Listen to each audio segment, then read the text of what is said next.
إن الحمد لله نحمده ونستعينه ونستغفره ونعوذ بالله من شرور أنفسنا ومن سيئات أعمالنا من يهده الله فلا مضل له ومن يضلل فلا هادي له نشهد أن لا إله إلا الله وحده لا شريك له ونشهد أن محمدا عبده ورسوله falenderimet dhe lavdërimet I përkasin vetëm Allahut të madhëruar.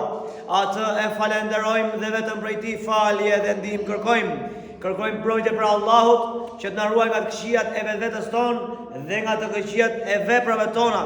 Kë udhëzon Allahu në rrugën e drejtë, nuk ka kush të humbë, dhe kë humb Allahu I madhëruar, nuk ka kush të udhëzojë dhe drejtojë përposë me lejen e Tij. Dëshmojmë dhe deklarojmë se nuk ka të adhuruar me të drejtë përveç Allahut, ashtu si dëshmojmë dhe deklarojmë se Muhamedi sallallahu alaihi wasallam është rob dhe I dërguar I Tij sallallahu alaihi wasallam.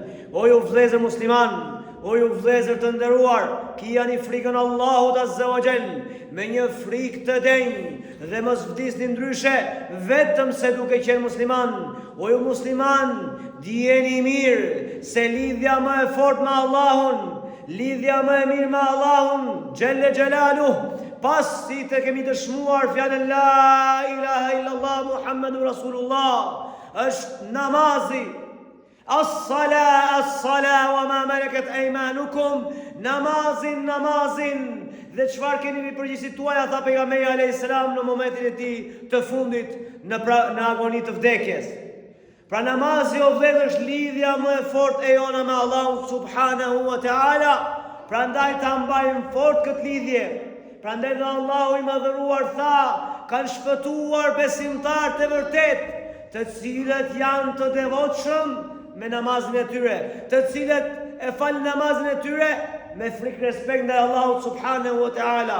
Po pasha Allahun, kjo vepër kaq madhështore, ky adhurim kaq madhështor, është kryesor në fen ton pas shahadetit. Prandaj Islami është ndërtuar mbi 5 shtylla, e para shahadeti dhe e dyta namazi. Pra, për rëndësinë e madhe që ka kjo vepër, kjo adhurim, na ka treguar vetë Allahu dhe pejgamberi sallallahu alaihi wasallam. Allahu I madhëruar na tha në Kur'anin famëlar për treguar vlerën e madhe të namazit.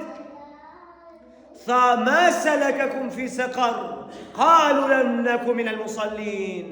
U thot xhehenemlive, jo besimtarëve në xhehenem, për çfarë në xhehenem? Çfarë ju solli në xhehenem? Ata përgjigjen dhe thanë, ne nuk falim namaz.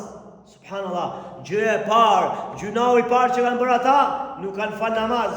Prandaj ti o besimtar që s'fal namaz, si do të dalësh për Allahu subhanahu wa taala? Me çfarë fytyre ke për dalë për Allahu subhanahu wa taala? Si mund ta lejmë këtë namaz kur ne kemi obligim në kohë të caktuara? Allahu I madhëruar thot, inna salata kanat ala al-mu'minina kitaban mawquta. Me vërtet namazi është në kohë të caktuara për besimtarët. Pra është obliguar në kohë të caktuara për besimtarët. S'bën me lut me namazin.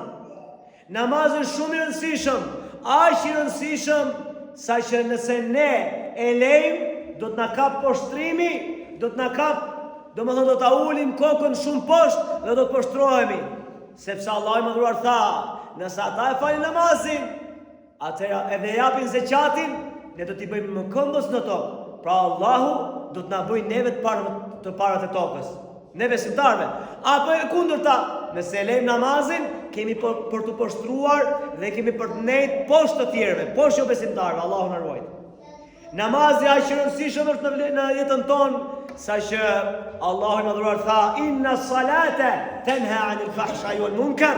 Me të vërtet namazi e pengon njeriu nga veprat e shturura, nga veprat e shëmtuara dhe nga rruga e keqe, nga rruga e shëmtuar. Ky namaz pengon pra.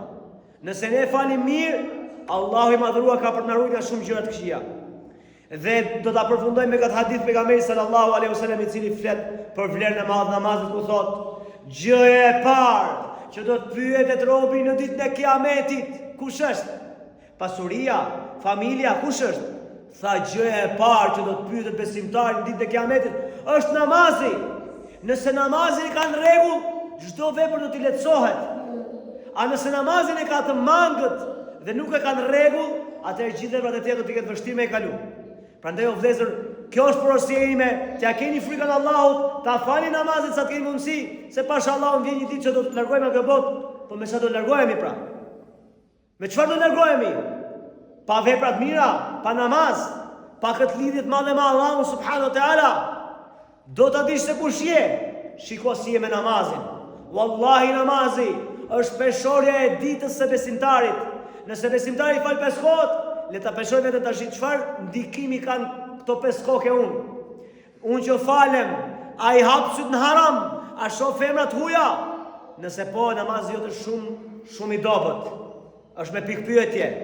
Nëse ti merresh me bigjos, me alkol, me kredi, me kamat, apo edhe mashtron, e kështu me radhë, dije se namazi jot nuk është në rregull. Prandaj namazi jot vëlla është peshorja e ditës. Me këtë namaz ti do të peshosh vetën tënde se kush je. Gjithë flasim, unë e kam zemrën e pasur, unë jam ky, jam ai. Vallahi, këtu është peshorja jote. Shiko namazin si je, çfarë bën ky namaz gjatë ditës ty, a të rregullon pak apo jo? Dhe pastaj e gjen veten se kush je dhe në çfarë grade je. Lutë Allahun e madhruar që Allahu të na bëjë dobishëm të gjithan. Unë nuk do ta zgjas më shumë se këto janë fjalë madhështore, fjalët e Kuranit dhe fjalët e pejgamberit sallallahu alaihi wasallam, që na nxisnin për namazin, mjaftojnë për ne. Nuk do ta zgjas më shumë. Allah shpërblet në dina, walhamdulillahi rabbil alamin.